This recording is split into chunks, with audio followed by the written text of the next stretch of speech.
Welcome to the Regional Greenhouse Gas Initiative's bidder tutorial, and thank you for your interest in the RGGI auctions. My name is Andrew McKeon, and I'm the Executive Director of RGGI Inc. I'd like to begin today's webinar with a brief overview of RGGI and the RGGI auctions.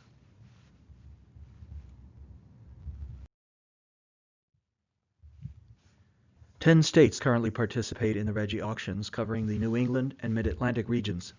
From north to south, these include Maine, New Hampshire, Vermont, Massachusetts, Rhode Island, Connecticut, New York, New Jersey, Delaware, and Maryland. While the RGGI states are part of one region of the U.S., if viewed as a separate economic power, these states together represent the fifth largest economy in the world, behind only the U.S., China, Japan, and Germany.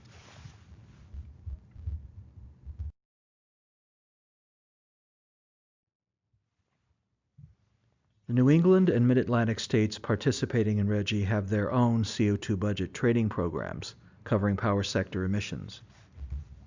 Each state issues its own allowances, which are primarily distributed through the quarterly RGGI auctions in which all can participate. The allowances are fungible, such that any allowance from any state can be used to satisfy a compliance obligation in any other state. They're bankable, so that allowances purchased today can be used to satisfy future compliance obligations, and they're tradable through a robust secondary market. The units subject to compliance under RGGI are those electrical generating facilities of capacity 25 megawatts or greater. The regional cap is set at 96.2 million tons in 2020 and declines annually, resulting in a 30% reduction by 2030. And the Cost Containment Reserve, or CCR, is set at 11.8 million allowances in 2020. The auctions have been a very effective way for the RGGI participating states to distribute their allowances, with over 90% being distributed through the auction process. Auctions are open to all qualified bidders. The auctions are overseen by an independent market monitor. Allowances sold are tracked through a centralized platform, the RGGI CO2 Allowance Tracking System, or RGGI COATS. Over the history of the RGGI auctions, clearing prices have ranged from $1.86 to $7.50, and over 1 billion allowances have been sold through the auction process, with proceeds exceeding $3 billion.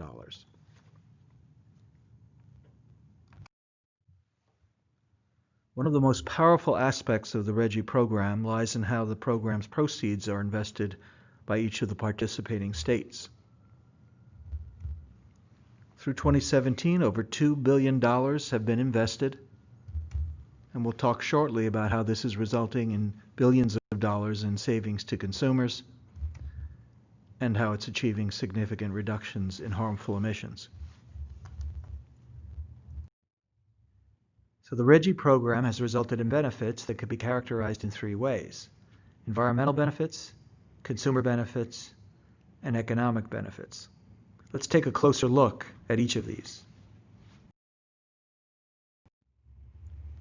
The RGGI region has seen a more than 50% decrease in CO2 emissions over the period. This has resulted from having over half of all power generated in the region coming from clean or renewable sources. This has brought many additional co-benefits, including reduction in sulfur dioxide and nitrous oxides, and other criteria pollutants, yielding significant health impacts.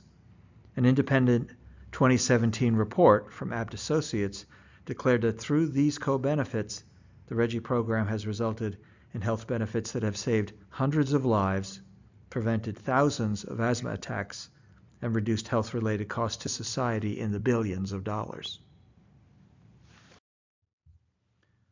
On the reinvestment of proceeds, and looking at data through 2017, as shown in the figure on the right, one can see the largest investment, about 60% of the proceeds, are going to energy efficiency.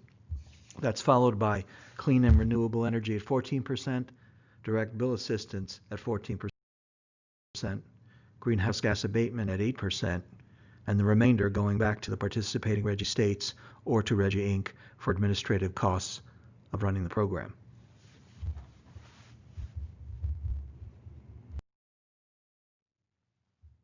In a recent report issued by Analysis Group, looking at the 3-year period from 2015 through 2017, They found that the RGGI program provided $1.3 billion in net economic benefit to the regional economy, including an additional 14.2 thousand job years and $460 million in energy bill savings. All-time net economic benefits are on the order of $4 billion, with tens of thousands of additional job years.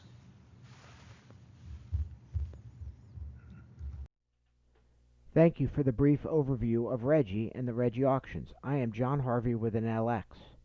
This tutorial is an important part of the preparations for this quarter's RGGI auction. It walks prospective bidders, market participants, and interested parties through the qualification and approval process, the auction notice, and auction mechanics.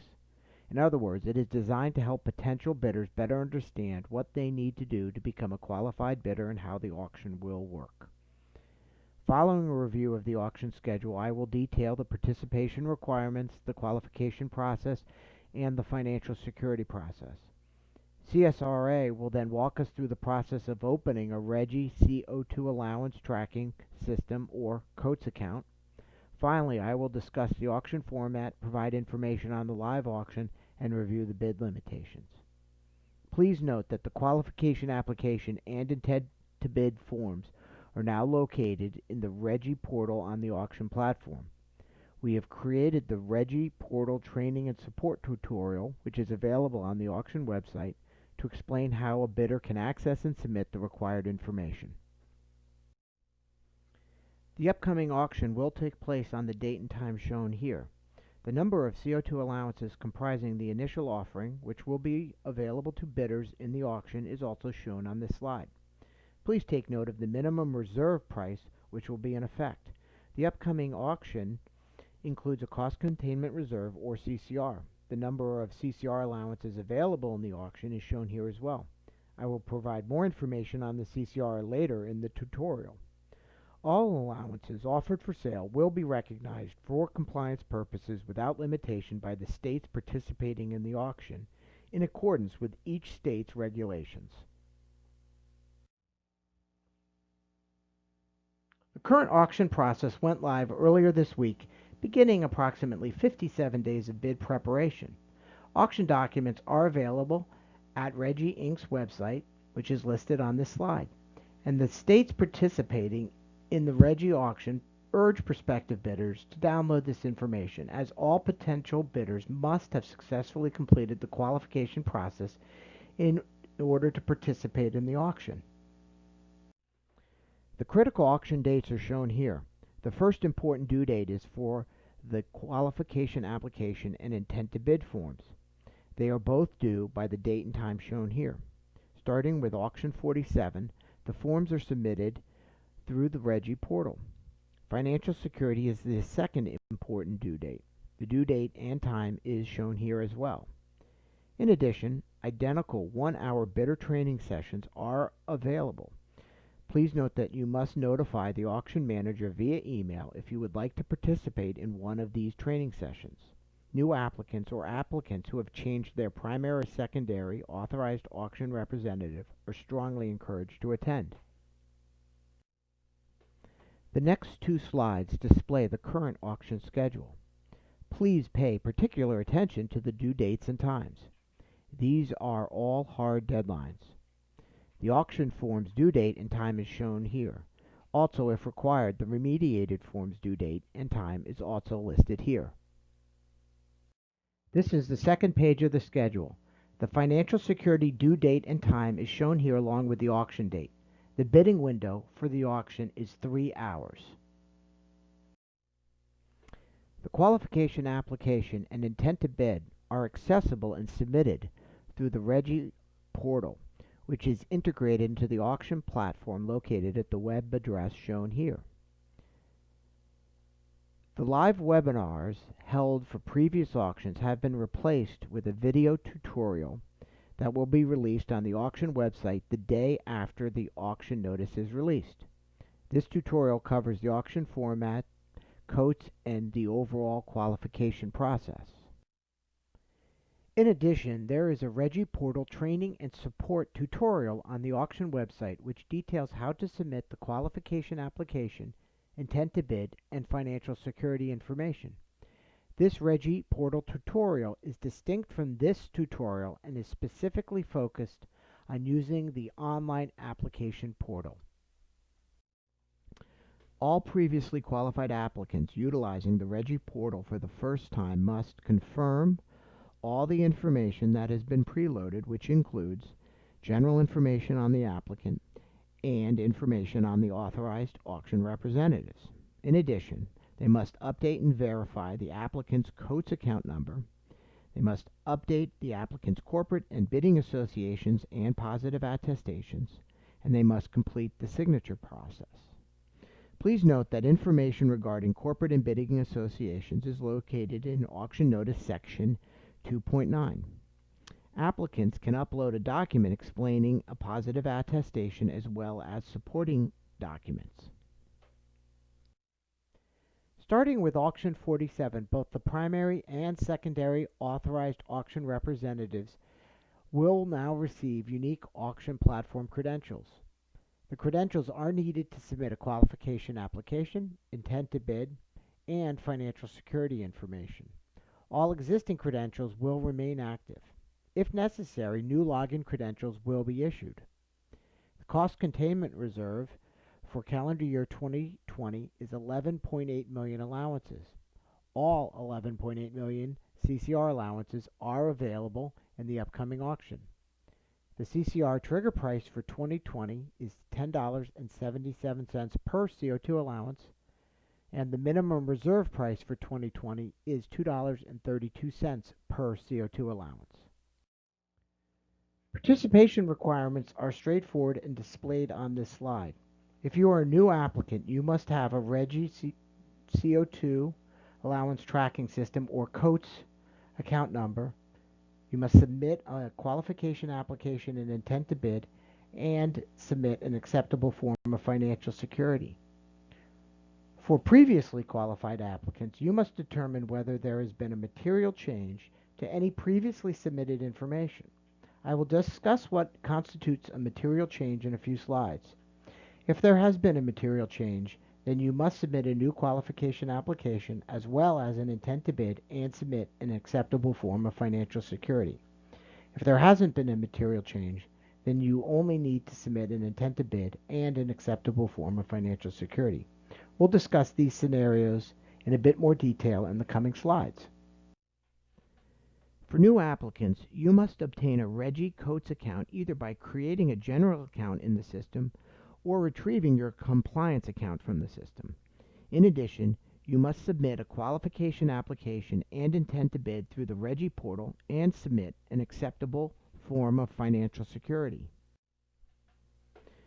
For previously qualified applicants with a material change, you must submit a new qualification application and intent to bid through the RGGI portal and provide an acceptable form of financial security. If your material change is not your RGGI COATS number, then it is not necessary to open a new account. All the material change criteria are presented on this slide and the next. If you have any questions about what constitutes a material change, please refer to Auction Notice Section 2.1. For previously qualified applicants without a material change, you will only need to submit an intent to bid and provide an acceptable form of financial security. The final four material change criteria are listed here. For all other fields, please update the information on the online forms in the RGGI portal as needed. Such updates will not be considered material. A qualification application is required for all new applicants or previously qualified applicants with a material change. The qualification application is contained in the RGGI portal on the auction platform. All sections of the qualification application are required for all new applicants or previously qualified applicants with a material change. The RGGI portal and qualification application provides applicants with a landing page with messaging on next steps. It is auto-populated from the new applicant's registration form or from a previously qualified applicant's information. It also contains autosave functionality. It must be submitted no later than the time and date shown here. The submission window automatically closes at the deadline. Please note that the qualification application and intent to bid forms are now located in the RGGI portal. We have created the RGGI portal training and support tutorial, which is available on the auction website, to explain how a bidder can access and submit the required information. Also, it is better to submit an incomplete form prior to the deadline, since the submission window automatically closes at the deadline. An intent to bid is required for all new applicants or previously qualified applicants who wish to participate in a RGGI auction. The intent to bid is also contained in the RGGI portal on the auction platform. All sections of the intent to bid are required for all applicants. It must be submitted no later than the time and date shown here. The submission window automatically closes at the deadline. Again, please note that it is better to submit an incomplete form prior to the deadline, since the submission window automatically closes at the deadline. I am now going to discuss the review process for the qualification application and intent to bid. Regarding the qualification application review and determination process, confirmations will be sent out via email immediately after submission. An initial review will be conducted. Failure to provide any of the required information will result in the qualification application being deemed incomplete or otherwise deficient. Notifications via email will be provided no later than the date and time shown here. If remediation is required, please note that the failure to remediate may result in qualification denial. Additional information must be provided no later than the date and time shown here. The participating states will review each applicant's final qualification application and make a determination to grant or deny qualification to each applicant. Each applicant will be notified via email no later than the date and time shown here as to whether its qualification has been granted or denied. Regarding the intent to bid review process, confirmations will be sent out via email immediately after submission. An initial review will also be conducted. Failure to provide any required information will result in the intent to bid being declared incomplete. Also, failure to submit a qualification application due to a material change will result in the qualification application and/or intent to bid being deemed incomplete or otherwise deficient. Remediation notifications will be emailed no later than the date and time shown here. If remediation is required, please note that the failure to remediate may result in auction participation or qualification denial. Additional information must be provided no later than the date and time shown here. The participating states will review each intent to bid and make a determination as to the completeness of each applicant's intent to bid. Each applicant will be notified via email no later than the date and time shown here as to whether its intent to bid has been determined to be complete or not. As mentioned previously, all qualified applicants must meet the financial security requirements in order to be approved to participate in the auction. Only 3 acceptable forms of financial security are allowed. First of all, a bond. Secondly, cash in the form of a wire transfer or certified funds. And finally, a letter of credit. Financial security in United States dollars must be received no later than the date and time shown here. The amount of financial security submitted will be used to set the financial security bidding limitation. The auction platform automatically enforces this limitation. The form of bond is provided in Appendix A, and the form of letter of credit is provided in Appendix B. The appendices are also available in Microsoft Word format at RGGI's website. Please note the financial security deadline. It is a hard deadline. Also, no material changes are permitted to the form of letter of credit or bond. Applicants must provide information regarding their financial security through the RGGI portal. Please refer to the RGGI portal training and support tutorial for information on how to submit the financial security information. After the close of the auction, all unused cash balances will be returned via automated clearinghouse credit, otherwise known as ACH, no later than the time and date shown here. Each winning bidder who has submitted a letter of credit or bond can settle their transaction with a cash wire transfer. Wire transfers must be received no later than the date and time shown here. In the event the winning bidder fails to settle their transaction in this manner, it will result in a cite draft against their bond or letter of credit the next day. Please note that all unused cash balances are returned via ACH and not Fed wire. We at CSRA act as the system administrator for the CO2 Allowance Tracking System, known as RGGI Codes. Today we'll be reviewing how to register as a user of RGGI Codes and how to set up a general account. CO2 allowances exist in RGGI Codes, and that is where the allowances awarded from the auction will be transferred. The applicant must have an active general or compliance account in RGGI Codes. The account number must be included in the qualification application on Form 3, Evidence of a RGGI Codes Account. The majority of affected sources in the states participating in the RGGI control period already have compliance accounts in RGGI Codes. If not, you may create a general account. Even if you do have a compliance account, you may also create a general account and use that account for the auction. If you are not already a RGGI Codes user, please start the registration process immediately so that you will have a username and password to log into RGGI Codes and create an account before the qualification application deadline. To review the RGGI Codes User's Guide, use the hyperlink on the screen or go to regi-codes.org and select the User's Guide submenu option under the Reference menu option. The guide explains in more detail the steps on how to register as a user and create a general account. The first step in creating a new account or accessing an existing account is to register to be a user. Please note that user logins are for people, not organizations.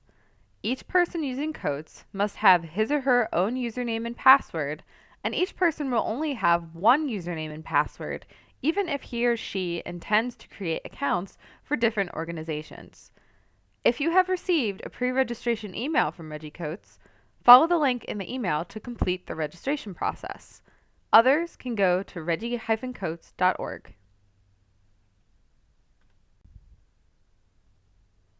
This is the home page at regi-codes.org. Click the Register to Use RGGI Codes hyperlink to start the registration process. On the resulting page, fill in the required fields, which are marked with a red asterisk, and include your name, contact information, and reason for requesting a login. The next slide is a continuation of this page. Here, you will enter your email address. Note that email addresses must be unique in RGGI Codes. Two users cannot share the same email address. You will also create your username and password here, and then click the Next button. The following page displays the terms you must agree to in order to become a RGGI Codes user. The terms cover maintaining the security of your username, password, and security information, maintaining an email account, agreement that any submission you make using RGGI Codes will have the same legal effect as if it were made in hard copy form certified by your handwritten signature, and that you will be responsible for any submissions made using RGGI Codes by one of your electronic submission agents. After agreeing to the terms, the user login request form is displayed. You must print it, sign it in blue ink, and send it to the address on the form. It cannot be emailed or faxed. Once CSRA has received and processed the original hard copy form, you will receive an email notifying you that you can log in. To create a general account, log in to RGGI Codes and select the Create General Account submenu option under the Accounts menu option. Note that the person creating the general account will automatically be assigned the role of the authorized account representative for the account. This can be changed later if necessary. On this page, enter the account name and click the Next button. Any and all organizations with ownership interest in the allowances in the account must be disclosed.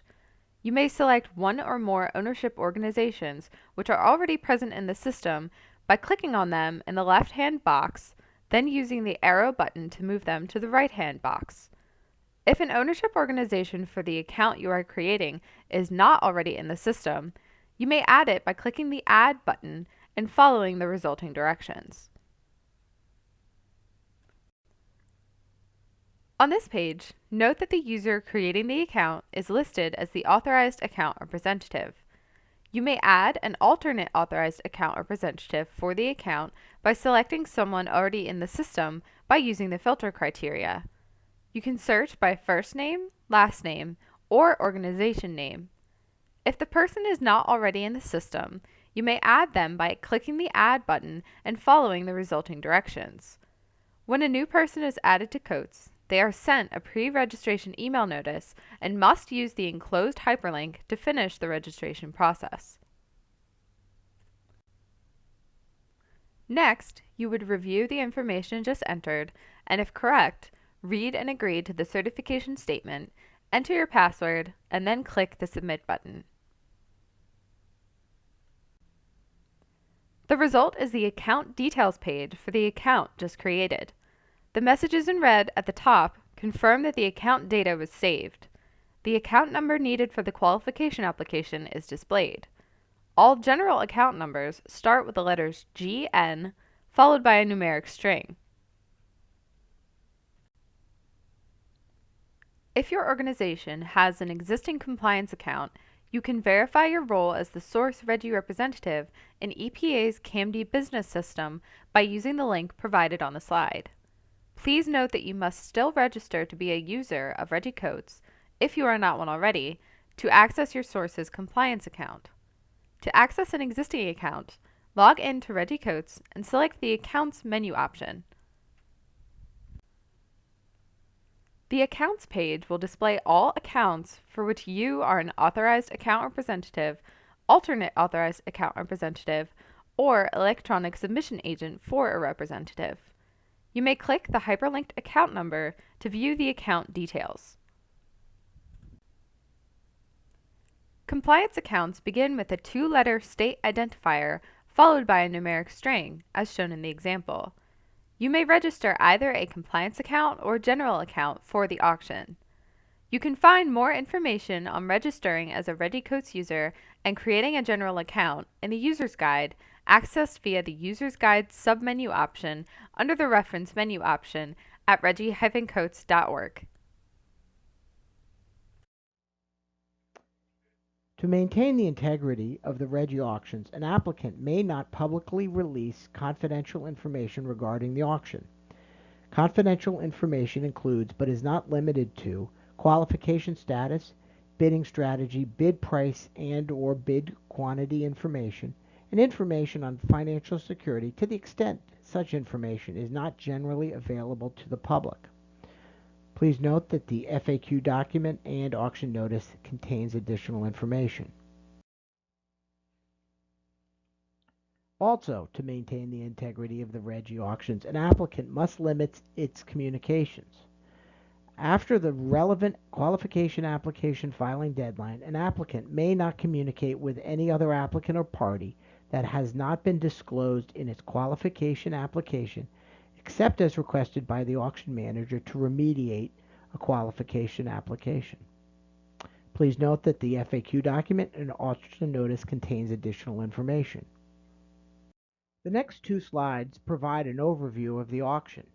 The auction will be conducted utilizing an internet-based auction platform. The auction is a uniform price sealed bid, single round auction format. Bids are ranked by bid price from highest to lowest. cumulative demand is calculated at each bid price. The RGGI auctions include a cost containment reserve, otherwise known as the CCR. Please note the number of CCR allowances available in the current auction on this slide.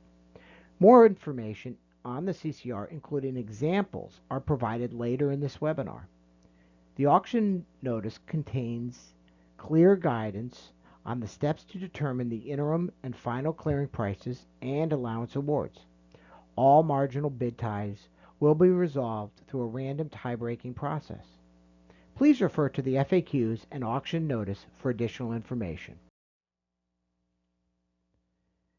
All bids that exist in the auction platform via user submission at the close of the auction will be considered binding offers and eligible for award. Contingent bids are not permitted. Each bid price must be submitted in dollars and whole cents. Each bid quantity must be submitted in multiples of 1,000. Bidders can submit an unlimited number of bids. However, only one bid may be submitted for any given price. Bidders can cancel or change their bids at their discretion until the bidding window closes. The following slides discuss the bid limitations that are enforced in the auction. The reserve price per CO2 allowance for this auction is shown here. Regarding the financial security bid limitation, the value of a bidder's bids cannot exceed the amount of a bidder's financial security. The value of a bidder's bids is the maximum value the bidder would be liable to pay in a uniform price auction format. This is the same approach utilized since Auction 2. Please note that I will provide two bid valuation examples later in this webinar. Regarding the bid quantity limitation, the maximum number of CO2 allowances that an entity, in other words, an individual person or an organization and its affiliates and/or agents may bid for in a single auction is 25% of the initial offering of CO2 allowances. Applicants are associated if they have ties that could allow them to act in concert or could prevent them from competing actively against each other in the auction. There is no prohibition against associations among bidders. However, they must be disclosed properly. As discussed previously, bidding and corporate associations can reduce a bidder's bid quantity bid limitation. All bid limitations are evaluated at the time of submittal. The auction platform will not allow bids that violate any bid limitation to be submitted. The following slides discuss the cost containment reserve. The CCR is designed to moderate the price of CO2 allowances. The CCR contains a number of CO2 allowances that under certain circumstances will be offered for sale. Once the pool of allowances available in the CCR is exhausted, no CCR allowances will be available for the remainder of that calendar year. The CCR trigger price for this auction is noted on this slide. Now I'm going to review a couple of scenarios to illustrate how the CCR functions. Scenario 1 is presented here. In this scenario, total demand is less than or equal to the initial offering. As detailed in the auction notice, to determine the interim and final clearing prices and allowance award, these steps are followed. Step 1 is to determine the interim clearing price. If cumulative demand is less than the initial offering, which is the case in this example, then the interim clearing price equals the reserve price. Step 2 is to determine if CCR allowances should be released and what the final clearing price is. Since the interim clearing price is less than the CCR trigger price, then no CCR allowances are released, and the final clearing price equals the interim clearing price. Step 3 is to make CO2 allowance awards. Allowances awarded to all bids with bid prices greater than or equal to the final clearing price.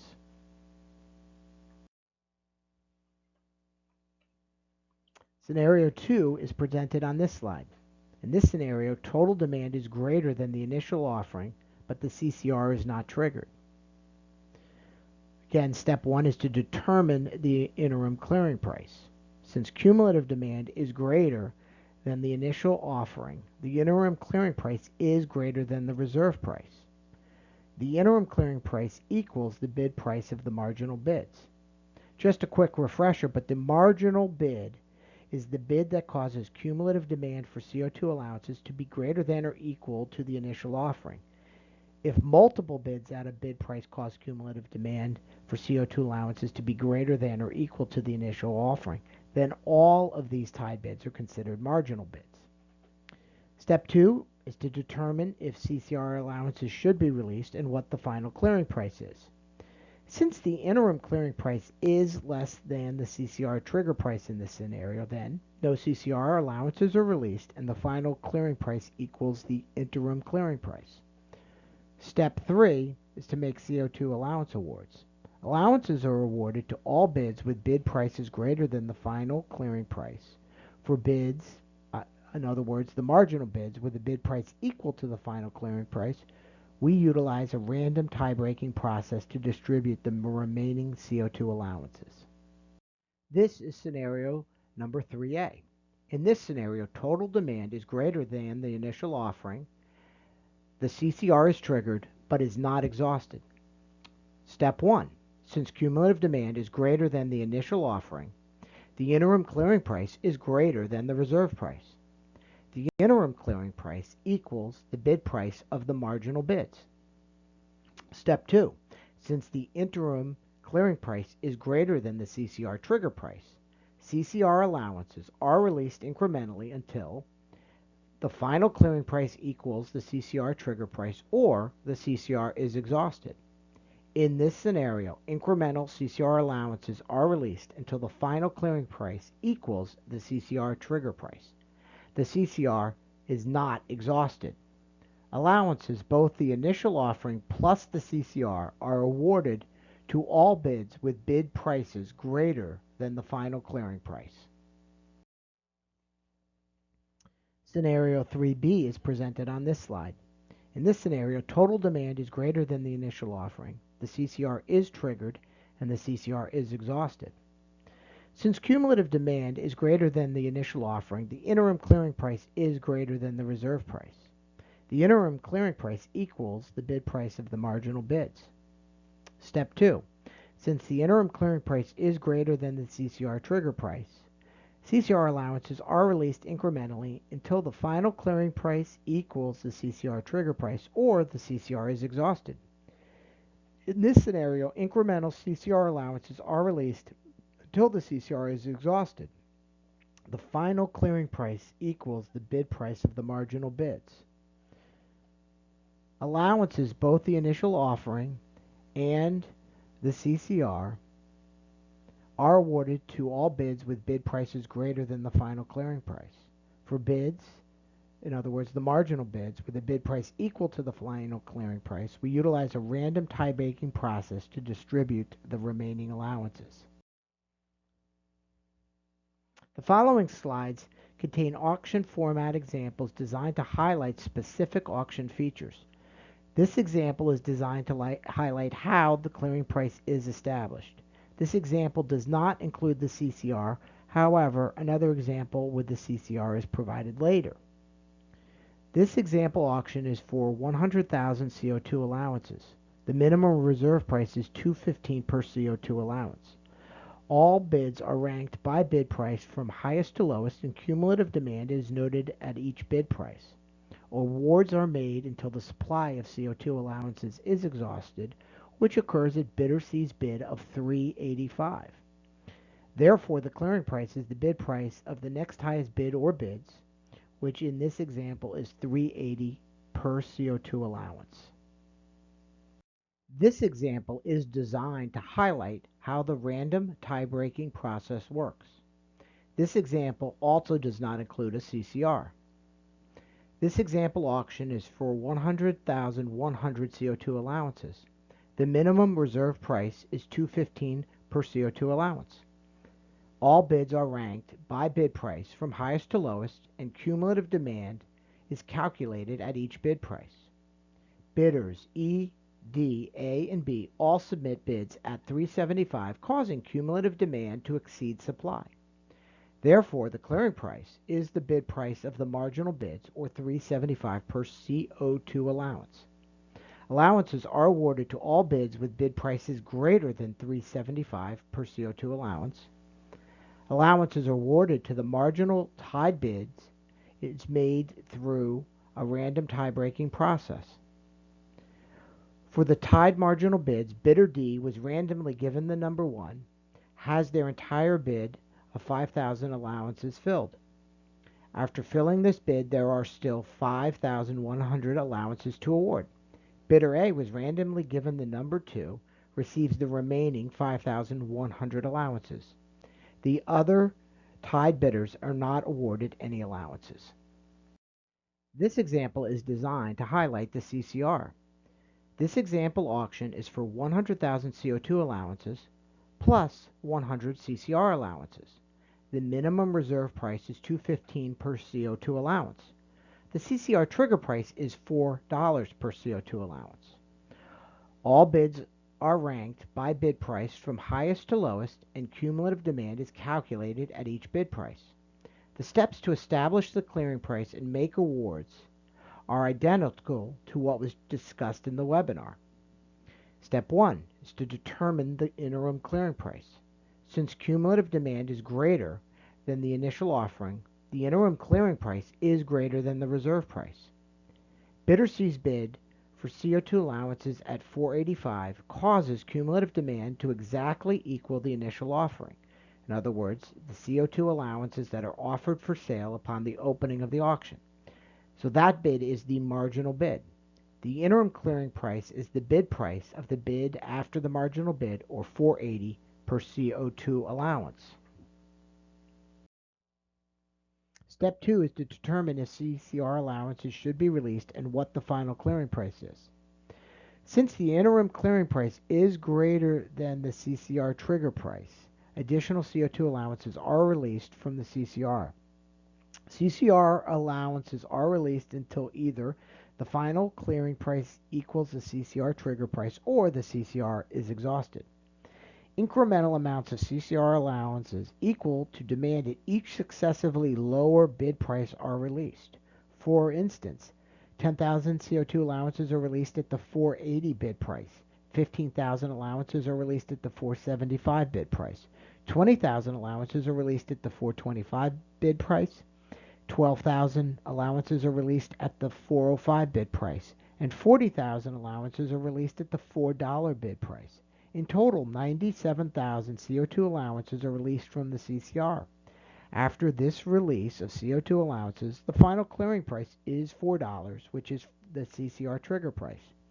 The increased supply of CO2 allowances allows more cumulative demand to be met, resulting in a lower final clearing price. As a refresher, the CCR is designed to dampen the final clearing price by releasing additional allowances if the interim clearing price is above the CCR trigger price. Step 3 is to make CO2 allowance awards. Once the final clearing price has been established, CO2 allowance awards are made using the ranked bids. Since cumulative demand at the final clearing price equals the number of CO2 allowances available for sale, which includes the initial offering plus the CCR allowances, then the CO2 allowances awarded to all bids with bid prices greater than or equal to the final clearing price. The following slides contain examples provided to highlight how the maximum bid value is calculated and applied against financial security. This example is based on auction format example number 1 discussed previously. In this example, bidder A has submitted 4 bids. Bid value is calculated at each successively lower bid price, but the bid quantity includes all bid quantities submitted at higher bid prices. The platform deducted the maximum bid value from the bidder's financial security. In this example, $100,800 is deducted from financial security. To the extent the bidder has unused financial security, the bidder can submit additional bids. This example is also based on auction format example number 1. In this example, bidder B has submitted 2 bids. Bid value is calculated at each successively lower bid price, but the bid quantity includes all bid quantities submitted at higher bid prices. The platform deducted the maximum bid value from a bidder's financial security. In this example, $93,750 is deducted from financial security. On behalf of CSRA and RGGI Inc., I want to thank you for joining us for this teleconference, and we look forward to your participation in the upcoming auction.